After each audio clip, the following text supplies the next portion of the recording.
नमस्कार दोस्तों, आप सभी का स्वागत है। एक बार फिर से स्वागत है आपके अपने YouTube चैनल पर, जहां हम ज्योग्राफी को इजी कंसेप्ट के साथ, थॉट्स के साथ, मैप्स के साथ इजीली अंडरस्टैंड कर सकते हैं। दोस्तों, आप सभी ने ज्योग्राफी पढ़ी है, ऐसा मेरा मानना है, तभी आप यहाँ यूजीसी नेट के लिए प्रिपरेशन कर रहे हैं। पर हमेशा क्या होता है कि हमने ज्योग्राफी को पढ़ा है, बुक से पढ़ा है, मैप्स के थ्रू नहीं पढ़ा। तो हमें क्या है कि इनको समझने में, याद करने में बहुत प्रॉब्लम्स आती है। तो हम इस क्लास में क्या सीखेंगे, हम एक बेसिक अंडरस्टैंडिंग बनाएंगे ताकि ज्योग्राफी हम इजीली याद कर पाए, समझ सकें। हम मैप्स के थ्रू चीजों को समझने की कोशिश करेंगे और आई एम वेरी श्योर कि आप इसे बहुत अच्छे से कर पाएंगे। तो हमारा उद्देश्य है आपको ज्योग्राफी की एक समझ, आपके अंदर ज्योग्राफी की एक समझ पैदा करना है। ज्योग्राफी बहुत इंटरेस्टिंग सब्जेक्ट है, उसको हम मैप्स के थ्रू बहुत इजीली समझ सकते हैं। तो चलिए दोस्तों, स्टार्ट करते हैं आज की क्लास। और आज हम एक ऐसी यूनिट लेके आए हैं कि जिसको हमने हमेशा से बहुत बोरिंग, बहुत बोरियत भरा माना है, पर ये एक बहुत इंटरेस्टिंग टॉपिक है। आज की यूनिट हमारी बेसिकली थॉट्स पे बेस्ड है और यूजीसी नेट पेपर सेकंड के लिए ये है हमारी 8th यूनिट। जैसे कि आपको दिखाई दे रहा है भौगोलिक चिंतन का इतिहास, एवोल्यूशन ऑफ ज्योग्राफिकल थॉट्स। आज की हमारी यूनिट है, हम पढ़ेंगे कि कैसे प्राचीन समय में, कैसे आज हम जिस बेस पे खड़े हैं तो उसकी नींव कहाँ से स्टार्ट हुई, कैसे इतिहास में ज्योग्राफी का विकास हुआ। तो यही हमारी आज की यूनिट है, भौगोलिक चिंतन का इतिहास। इस यूनिट को हम बहुत ही इजी वे से, एकदम इजी गोइंग पढ़ेंगे। और अगर लेक्चर पूरा होने के बाद आपको यूनिट समझ में नहीं आए तो आप कमेंट सेक्शन में अपनी जो भी राय है वो आप अपनी व्यक्त कर सकते हैं। चलिए दोस्तों, स्टार्ट करते हैं आज की यूनिट, भौगोलिक चिंतन का इतिहास। चलिए दोस्तों, सबसे पहले हम ये पढ़ेंगे कि जो आज जिस बेसिस पे खड़े हैं उसकी शुरुआत कहाँ हुई, नींव कहाँ से स्टार्ट हुई। मतलब लोग रह रहे थे, अपने आसपास चीजों को ऑब्जर्व किया, फिर उन्होंने देखा कि हाँ, मौसम, अगर हम खराब मौसम या अच्छे मौसम के हम प्रभाव में हैं तो उसको उन्होंने कोशिश करी, जानने की कोशिश करी, समझने की कोशिश करी कि हाँ, ये परिस्थितियां कैसे पैदा हो रही है, कि प्रकृति हमें किस प्रकार से प्रभावित करती है। तो बेसिकली हम उसी का अध्ययन करते हैं ज्योग्राफी में। तो हम पढ़ते हैं चैल्डियन साम्राज्य। चैल्डियन साम्राज्य दोस्तों, फारस की खाड़ी के तटवर्ती क्षेत्र में चैल्डियन साम्राज्य फैला था और वर्तमान में जो सीरिया है वहां चैल्डियन साम्राज्य था। अब देखिए, अब आप चैल्डियन साम्राज्य को नाम, जैसे ही आप चैल्डियन साम्राज्य का नाम लिया आपने, तो आपको ये याद नहीं रखना कि फारस की खाड़ी के तटवर्ती क्षेत्र में चैल्डियन साम्राज्य फैला था।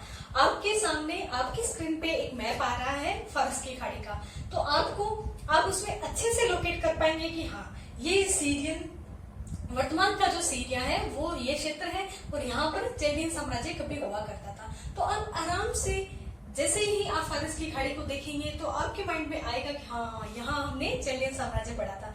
तो यही हमारा काम है कि हाँ, मैप के थ्रू हम ज्योग्राफी को समझ पाए, न कि हमें रटना नहीं है, हमें बस देखना है कि हाँ, फारस की खाड़ी के तटवर्ती क्षेत्र में ये साम्राज्य थे। तो अब हम देखते हैं, हमने देखा चैल्डियन साम्राज्य फारस की खाड़ी के तटवर्ती क्षेत्र में, जो कि वर्तमान में सीरिया है, वहां चैल्डियन साम्राज्य का विस्तार था किसी टाइम में। दोस्तों, आप सोच रहे होंगे कि यहाँ पर हमने टाइम मेंशन क्यों नहीं किया। तो जब हमें पता है कि ये ठीक है, इनका सबका टाइम रहा होगा, पर उनके बारे में श्योरिटी भी नहीं है, और दूसरा हम सबके नाम याद रख भी नहीं सकते कि ये कितने BC पहले का था। तो इससे अच्छा हम एक समझ तो बनाए कि हाँ, चैल्डियन साम्राज्य यहाँ था, इस क्षेत्र में फैला था। तो आप अपने माइंड में ये डाउट बिल्कुल भी ना लेके आए कि अरे इनका टाइम क्यों नहीं दिया हुआ। तो इससे अच्छा है कि हम एक बेसिक अंडरस्टैंडिंग बना लें। हाँ, हमें पढ़ने बुक्स के थ्रू है ज्योग्राफी, क्योंकि ज्योग्राफी एक बहुत वाइड सब्जेक्ट है। इस सब्जेक्ट की खूबसूरती है दोस्तों, जितना हम पढ़ते हैं, जितना हम डेप्थ में जाते हैं, उतना ही हमको आनंद आता है। तो अब देखिए, हमने पढ़ा चैल्डियन साम्राज्य। चैल्डियन साम्राज्य के बाद हम देख रहे हैं असीरियन साम्राज्य। असीरियन साम्राज्य भी वर्तमान सीरिया है, जो वर्तमान सीरिया, वहीं पे ये असीरियन साम्राज्य था और ये मेसोपोटामिया का भाग था। मेसोपोटामिया इराक में दजला फरात जो नदी है, वहां पर मेसोपोटामिया सभ्यता विकसित हुई। हम सबको पता है कि कोई भी सभ्यता है वो किसी नदी की घाटी में विकसित हुई। बताइए क्यों? क्योंकि वहां पर उपयुक्त जलवायु थी, पीने के लिए पानी था, वहां पर लोग कृषि कर सकते थे। तो इस तरह से हम मानते हैं कि जितनी भी मानते हैं और जानते हैं कि जितनी भी सभ्यता विकसित हुई इतिहास में, वो सभी की सभी किसी न किसी नदी घाटी की जो छाया में पली बड़ी।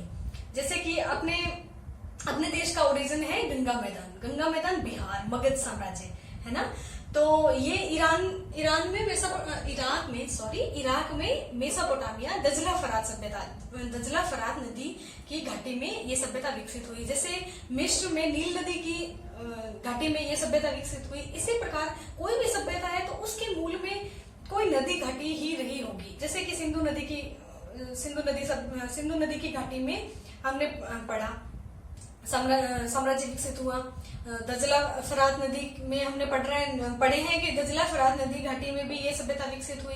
तो हम चल रहे थे असीरियन साम्राज्य वर्तमान सीरिया में मेसोपोटामिया का भाग था। मेसोपोटामिया इराक में है। इसका मैप आपके सामने आ रहा है, तो आप मैप के थ्रू इसको इजीली समझ सकते हैं।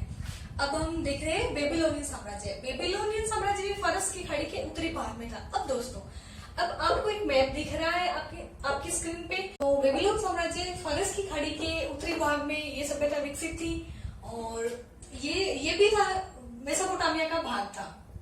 अभी हम क्या देखेंगे, इलेन साम्राज्य। आप अपनी स्क्रीन पर मैप को देख पा रहे हैं। मैप में आप अच्छे से नोटिफाई कर पा रहे हैं कि ये फारस की खाड़ी थी, यहाँ पर बेबीलोनियन साम्राज्य था। अभी तक जितने भी हमने ये तीनों सभ्यताएं देखी, ये तीनों ही फारस की खाड़ी पे थी। इलेन साम्राज्य भी फारस की खाड़ी के तटवर्ती क्षेत्र में था। तो इसका मतलब फारस की खाड़ी एक इंपॉर्टेंट लोकेशन थी। हमने पहले भी वीडियो में हम देख पाए हैं कि जो भी कोई नदी घाटी सभ्यता थी, उसी में सभ्यता विकसित हुई, क्योंकि वहां पर्याप्त मात्रा में जल उपलब्ध था और खेती की सुविधाएं थी, कृषि के लिए आवश्यक पर्याप्त दशाएं उपलब्ध थी। तो इस प्रकार हम देख पाएंगे कि ये जितनी भी सभ्यता हम देख पा रहे हैं, ये सारी फारस की खाड़ी में विकसित हुई। बेबीलोनियन साम्राज्य भी मेसोपोटामिया सभ्यता का भाग था। मेसोपोटामिया का जो दजला फरात नदियों का बेसिन था, उसमें ये सभ्यता विकसित हुई। अब हम देख पा रहे हैं इलेम साम्राज्य फारस की खाड़ी के उत्तरी भाग में विकसित था, और प्री ईरानियन सभ्यता से भी पहले का भाग था। ये जो सभ्यता थी, ये इलेम साम्राज्य। अब हम देख पाएंगे कि हम देख पा रहे हैं कि इलेम साम्राज्य में बुशाहेर पोर्ट एक बहुत ही विकसित बंदरगाह माना जाता था। तो वर्तमान में भी बुशाहेर पोर्ट बहुत इम्पोर्टेंट पोर्ट है तो ईरान का। अभी जब हम बुशाहेर पोर्ट की लोकेशन देख पा रहे हैं मैप पे, तो बुशाहेर पोर्ट को हमें अपने एटलस में देखना इसलिए जरूरी हो जाता है कि इसके आसपास हम कई सारे रिफाइनरीज को देख पाएंगे। तो इससे क्या होगा कि हमें लोकेशन तो बुशाहेर पोर्ट की देखनी है, पर इसके साथ साथ हम काफी सारी रिफाइनरीज है, उनकी लोकेशन भी अच्छे से माइंड में अपने सेट कर पाएंगे। तो इससे हमें फायदा होगा। हमें वो जब भी रीजनल पढ़ते हैं, जब भी कमोडिटी अप्रोच का मतलब होता है किसी एक वस्तु को लेकर उसका वर्णन करना, उसका अच्छे से उसी जगह पे उसका सारा वर्णन हमें पढ़ना। तो जब भी हम कमोडिटी पढ़ते हैं तो हमें एक बोरियत फील होती है। तो इसलिए हम मैप पे इतना फोकस कर रहे हैं कि जब हम कमोडिटी पढ़े तो हमें बिल्कुल भी बोरियत फील नहीं हो। कमोडिटी को हम साथ साथ लेकर चले, ताकि जब भी हम जैसे खनिज पढ़ते हैं तो लोहे के प्रमुख जो भी उत्पादक क्षेत्र हैं वो पढ़ते हैं, और बॉक्साइट के पढ़ते हैं, अब्रक के पढ़ते हैं, तो एक बोरियत फील हो जाती है, फिर दिमाग में कुछ भी स्टोर होना बंद हो जाता है। तो इससे अच्छा है ना कि हम जब भी कोई एक, जैसे हमें बुशाहेर पोर्ट की लोकेशन देखनी है, तो उसके साथ साथ जो भी उसके आसपास का जो भी इम्पोर्टेंट लोकेशन है वो अपने माइंड में अपने स्टोर करके रखें। तो जब भी हम रिफाइनरीज वगैरह पढ़ेंगे तो हमारे वो चीज बहुत काम आएगी। तो इसलिए क्या है कि बुशाहेर पोर्ट पे एक इम्पोर्टेंट लोकेशन है जो आपको देख के रखनी है। उसमें फारस की खाड़ी में आप देख पा रहे होंगे, मेरा ऐसा मानना है, और आप अपनी स्क्रीन पर देख पा रहे हैं। अब हम देख रहे हैं एकेडियन साम्राज्य भी फारस की खाड़ी के उत्तरी भाग में विकसित था, और पर्शियन साम्राज्य भी फारस की खाड़ी के उत्तरी भाग में था। और इनकी सबसे इम्पोर्टेंट बात है किलाक्षर लेखन पद्धति। इनकी पर्शियन साम्राज्य की विशेषता थी, पर्शियन साम्राज्य की भी थी, और इनसे पहले जो भी सभ्यताएं थी उनमें भी किलाक्षर लेखन पद्धति पाई जाती थी। अब मैं आपको डिस्क्राइब करती हूँ कि किलाक्षर लेखन पद्धति का क्या मतलब होता है। जैसे कि पुराने समय में जो भी अपने जो पूर्वज थे वो क्या करते थे कि भाषा का तो विकास हुआ नहीं था, तो वो क्या करते थे कि अलग अलग तरह से आवाज से या फिर कई सिंबल बना के वो अपने संदेशों को, अपने विचारों को आदान प्रदान करते थे। तो फिर क्या हुआ कि धीरे धीरे विकास के इस क्रम में उन्होंने क्या विकसित किया कि पत्थर पे कुरेदना, या फिर लकड़ी के जैसे अपने बॉक्स बनाते हैं ना लकड़ी के, उस हिसाब से लकड़ी के ऊपर कुछ कुरेद के कुछ सिंबल्स वगैरह बनाना, ताकि हम दूसरों को अपना अपना जो सोच है, अपना जो भी विचार है, वो हम दूसरों को भेज पाए। इसलिए वो लोग क्या करते थे कि जैसे कुछ धार नुकीली चीज से उस पर उकेरते थे। जैसे कि हम आज भी सिंबल बनाते हैं ना, जैसे सोने की कोई मुहर वगैरह बनाते हैं, तो वो कोई धातु हो सकती थी, या फिर लकड़ी का कुछ बॉक्स था, गट्टा कुछ कटा हुआ, जिसपे हम कुरेद के कुछ बना सके, या फिर पत्थर भी हो सकता था। तो क्यूनिफॉर्म राइटिंग एक इंपॉर्टेंट वर्ड है, ये कभी भी आपके एग्जाम में आ सकता है, तो आपको बहुत जरूरी है क्या पता हो ना, क्यूनिफॉर्म राइटिंग। कीलाक्षर लेखन पद्धति से तो हमें पता चल जाता है कि कील से कुछ अक्षर बनाना ना, इसके शब्द से पता चल रहा है कीलाक्षर लेखन पद्धति। पर अगर क्यूनिफॉर्म राइटिंग आ जाए तो हमें ये शब्द भी पता होना चाहिए। और हम जान रहे हैं कि धीरे धीरे एग्जाम्स का लेवल बढ़ रहा है, तो हमें एक कदम आगे चलना होगा। यूजीसी जो सोच रहा है उससे हमें एक कदम आगे चलना होगा, तभी हम एग्जाम क्रैक कर पाएंगे। तो अब हम आगे बढ़ते हैं। जैसे हमने देख लिया पर्शियन साम्राज्य, एक्केडियन साम्राज्य, इलियन साम्राज्य, इन सब में ये क्या थी, क्यूनिफॉर्म राइटिंग प्रचलन था इसका ना। ये लोग अपना व्यापार करते थे, तो इस हिसाब से वो अपने संदेशों को आदान प्रदान करते थे। अभी हम देख रहे हैं सुमेरियन एक काफी इंपॉर्टेंट सभ्यता थी, पर ये लोग क्या थे कि संकुचित मानसिकता के थे, अपने ज्ञान को, अपने नॉलेज को ये प्रसार करना नहीं जानते थे। तो आपको भी संकुचित विचारों वाला नहीं बनना है, आपको भी अपने नॉलेज को शेयर करना है। शेयर करने से नॉलेज बढ़ता है। अब देखो, अगर सुमेरियन ने अपना ज्ञान आगे प्रसार किया होता तो दूसरे लोगों को जीरो से स्टार्ट नहीं करना पड़ता, उनके ज्ञान का वो भी फायदा उठा सकते थे। पर क्या हुआ कि इनकी सभ्यता जैसे नष्ट हुई तो इनका ज्ञान भी नष्ट हो गया। तो इस तरह से 4500 से 1920 के पूर्व में ये सभ्यता विकास में थी, विकसित थी।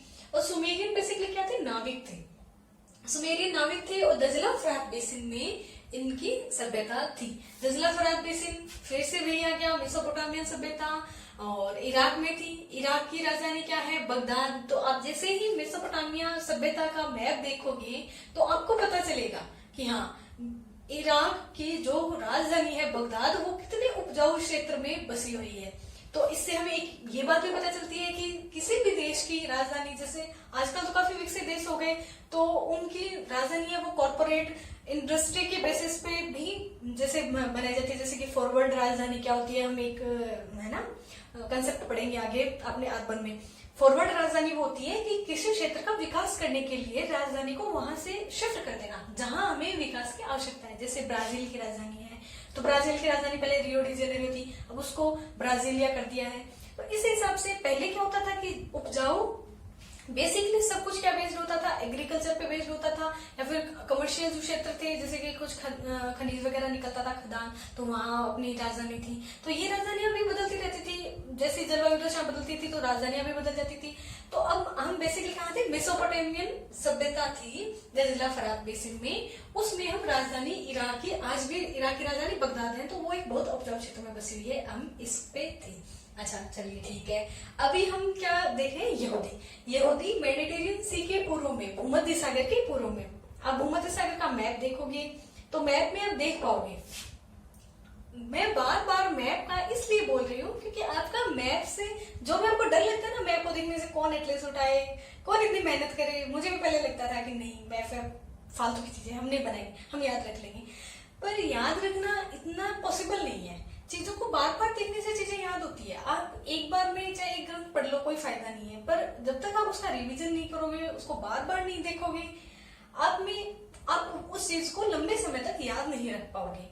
तो इसलिए मैं बार बार कहती हूँ कि आप मैप देख पा रहे हो। मैं भी ज्योग्राफी आपने बहुत पढ़ी है, मैंने पहले भी बोला था, ज्योग्राफी बहुत सारे लोग पढ़ा रहे हैं, पर जो बेसिक जो हार्ट है या कोर है ज्योग्राफी का, वो है मैपिंग। जब तक आप मैपिंग को बहुत गो थ्रू नहीं हो जाओगे, इसका अभ्यस्त नहीं हो जाओगे, तब तक ज्योग्राफी पढ़ने में मजा नहीं आएगा। तो अगर आपको कंटिन्यू करना है, अच्छे मार्क्स लेके आने हैं, ज्योग्राफी की एक समझ विकसित करनी है, तो आपको मैपिंग पे काम करना पड़ेगा। तो मैपिंग पे काम करने से हमें बहुत सारा कॉन्फिडेंस आता है, इसलिए मैं आपको बार बार मैपिंग के लिए बोल रही हूँ। तो अब तक आप देख पा रहे होंगे अपनी स्क्रीन पे, मेडिटेरियन सी देख पा रहे होंगे, और इसमें ये सभ्यता भी देख पा रहे होंगे। अब यहूदियों ने क्या किया था कि जैसे डार्क एज आई, डार्क एज का मतलब अंधकार युग, तो अंधकार युग के बारे में हमने बहुत कुछ सुना है। अंधकार युग से पहले जितना भी जो भी सभ्यताएं थी, उन्होंने डेवलपमेंट किया था, बहुत तरह की खोजें की थी। तो वो क्या था कि जैसे ही अंधकार युग आया ना, तो इन लोगों ने क्या किया कि चर्च पे साम्राज्य हो गया, पूरे इस पे ना पूरे जो भी विश्व था, ज्ञात विश्व था, उस पे चर्च ने अपना आधिपत्य कर लिया था और जितने भी विद्वान लोग थे उनको अपनी धारणाओं को मानने में विवश कर दिया। तो बहुत कम खोजे हुए लोग डरते थे, डर के मारे यात्रा भी नहीं कर पाते थे। तो इसलिए क्या हुआ कि चर्च के दबाव में जितना भी भौगोलिक ज्ञान था वो नष्ट कर दिया था। जितने भी इम्पोर्टेंट जो भी कॉपी थी, जिनका भी कुछ ग्रंथ लेखन वगैरह किया हुआ था, तो कुछ लोगों ने छुपा दिया था या फिर उनको नष्ट कर दिया था बिल्कुल।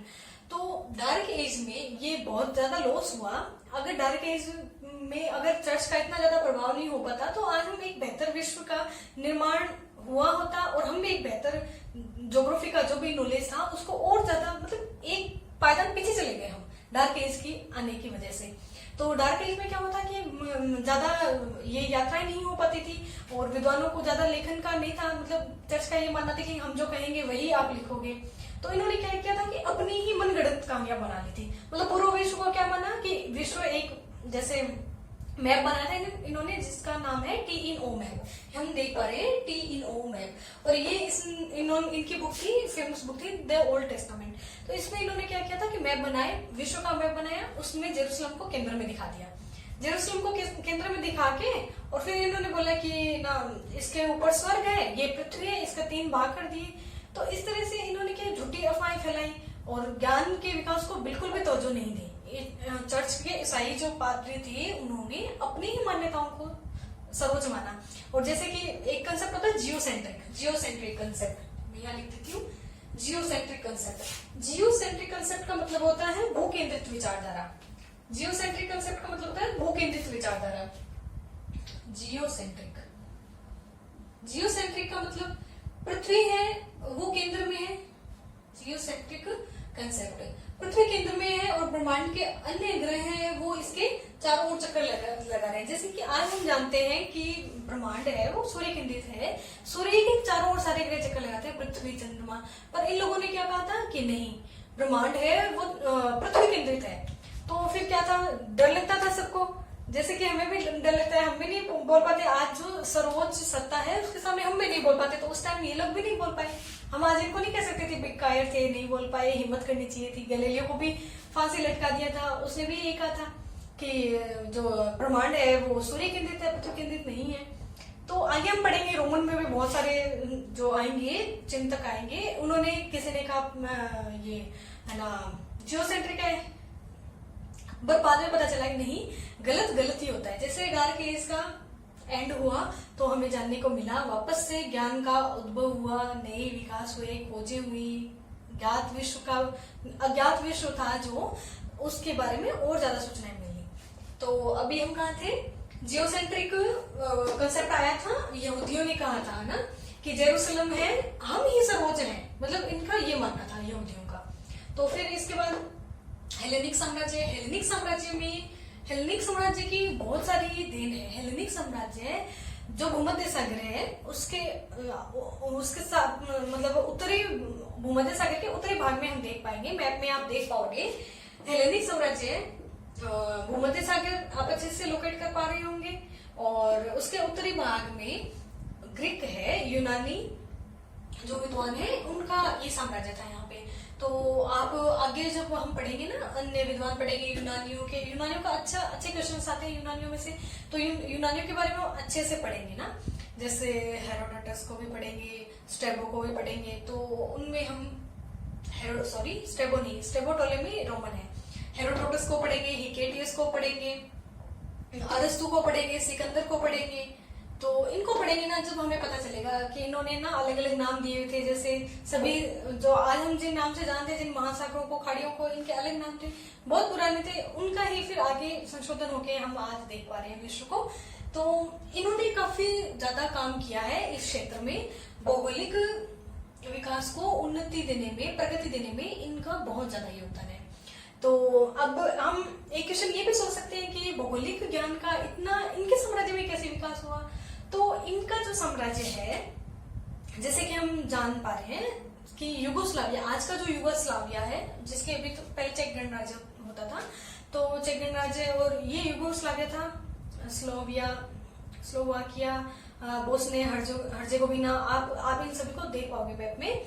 तो ये जो आप मैप में देखोगे तो आप अच्छे से डिस्क्राइब कर पाओगे। ये जो भूमध्य सागर का उत्तरी जो क्षेत्र है उसमें ये यहाँ सबसे ज्यादा भौतिक भूगोल का विकास हुआ। भौतिक भूगोल का विकास क्यों हुआ? क्योंकि जहाँ जैसी परिस्थितियां होती है ना वहाँ वैसा डेवलपमेंट अपने आप हो जाता है। जैसे कि जहाँ खनिज संपदा निकलती है तो वहाँ क्या होएगा, खनिज से संबंधित जैसे ट्रांसपोर्ट बन जाएगा, वहाँ पे अच्छी सुविधाएं हो जाएगी, ट्रांसपोर्ट की कनेक्टिविटी हो जाएगी और ना वहाँ लोग भी आकर बसने शुरू कर देंगे, विकास होएगा। मतलब बेसिकली खनिज के आधार पर उनका विकास होएगा ना। तो इनमें क्या था, इनमें सबसे ज्यादा भौतिक विकास हुआ। यहाँ पर जो थे जो कास्ट टोपोग्राफी आज हम पढ़ते हैं तो कास्ट टोपोग्राफी का विकास हुआ। तो इनका धरातल ऐसा था, टेरा रोजा इनकी जो कहवारेज मिट्टी थी, टेरा रोजा मिट्टी पाई जाती थी यहाँ पे। तो जैसी भौगोलिक परिस्थितियां होती हैं उस हिसाब से डेवलपमेंट होता है। और तो हम देख पाएंगे कि यहाँ कास्ट टोपोग्राफी का विकास हुआ, पहाड़ नदियों का कैसे उद्गम होता है, कैसे भूमिगत होकर नदियां बहती है। कास्ट प्रदेश की ये बहुत अच्छी विशेषता होती है कि भूमिगत नदियां बहती है। तो इन लोगों ने खूब काम किया, अच्छी समझ बनाई और अपने ज्ञान को खूब दूर तक फैलाया। और इन्होंने क्या किया कि इन्होंने कोशिश करी कि हाँ हम कम से कम पता तो लगाए पूर्व में कितना विस्तार है, पश्चिम में कितना विस्तार है। तो जितना इनसे हो पाया इन लोगों ने अपने ज्ञान को बढ़ाने के लिए काफी सारी यात्राएं की, विश्व के बारे में एक समझ बनाने की कोशिश करी इन्होंने। तो सबसे ज्यादा अग्रणी विद्वान यही माने जाते हैं। तो इनका हम आगे पढ़ेंगे। और ग्रीक विद्वान में हम यूनानी ग्रीक विद्वान जो है तो हम पढ़ेंगे एनेक्सिमेंडर को। एनेक्सिमेंडर इसमें इम्पोर्टेंट जो है उनका नाम लिख रखा है। तो एनेक्सिमेंडर को हम क्यों जानते हैं? एनेक्सिमेंडर आपने सबने पढ़ रखा है, आपको पता है नोमोन यंत्र का आविष्कार किया था, ठीक है, इतना तो हम सबको पता है। अब हमें इससे ज्यादा पढ़ना है, एक लेवल अप करना है हमें ना। तो ठीक है, नोमोन यंत्र का आविष्कार किया था। नोमोन यंत्र था वो सूर्य की छाया से समय बताने का यंत्र था, ठीक है, ये भी अच्छी बात है। इसके साथ एनेक्सिमेंडर ने और क्या क्या किया था और कौन कौन से ग्रीक विद्वान थे जिन्होंने कार्य किया उस पे भी हम बात करेंगे। उसको आगे अच्छे से उसका विवरण पढ़ेंगे, तब हम जान पाएंगे कि यूनानियों का भूगोल में क्या योगदान था। अच्छा, अब हम देखते हैं रोमन मेडिटेरियन सी के उत्तरी भाग में ये सभ्यता भी मेडिटेरियन सी के आसपास लगभग ज्यादा सभ्यता विकसित हुई, क्योंकि वो एक क्षेत्र ऐसा था जहाँ पर्याप्त भौगोलिक सुविधाएं उपलब्ध थी। तो उस हिसाब से वहां विकास ज्यादा हुआ। अब अफ्रीका में तो नहीं हुआ, आज भी हम देख रहे हैं वो कितनी पिछड़ी स्थिति में है, बेटर एनवायरमेंट नहीं है तो उनका इतना ज्यादा विकास भी नहीं हुआ। यूरोपियन देश हैं आज सबसे ज्यादा विकसित क्यों है? क्योंकि उनके पास उनकी भौगोलिक दशा ही इतनी मतलब इतनी उपयुक्त है, तो आज वो बहुत अच्छे लेवल पे है। तो जलवायु का भी बहुत प्रभाव है मानव पर। आज हम कह देते हैं आज हम संभववाद में जी रहे हैं, संभववाद से भी आगे बहुत सारी चीजें आगे है, पर जलवायु खैर हर जगह पर हमें इम्पैक्ट करती है। तो अब हम देख रहे हैं रोमन में हम किनको पढ़ेंगे। रोमन में हम बेसिकली स्ट्रेबो और टोलेमी के बारे में बात करेंगे। तो स्ट्रेबो राजनीतिक कार था और टोलेमी मानचित्रकार था।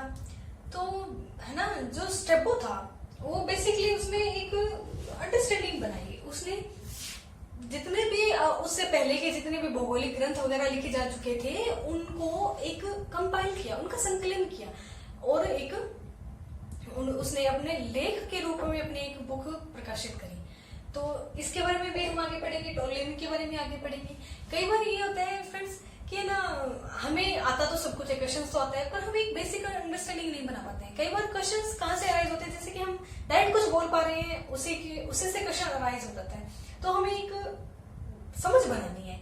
ज्योग्राफी बहुत अच्छे से पढ़ी है आपने, बहुत अच्छे से पढ़ पा रहे होंगे आप, कॉलेज लेक्चरर की वैकेंसी आने वाले बहुत अच्छा कर रहे होंगे आप, पर फिर भी जहाँ कमी है वो हम मैप्स के थ्रू अपनी इम्प्रूव करने की कोशिश करेंगे।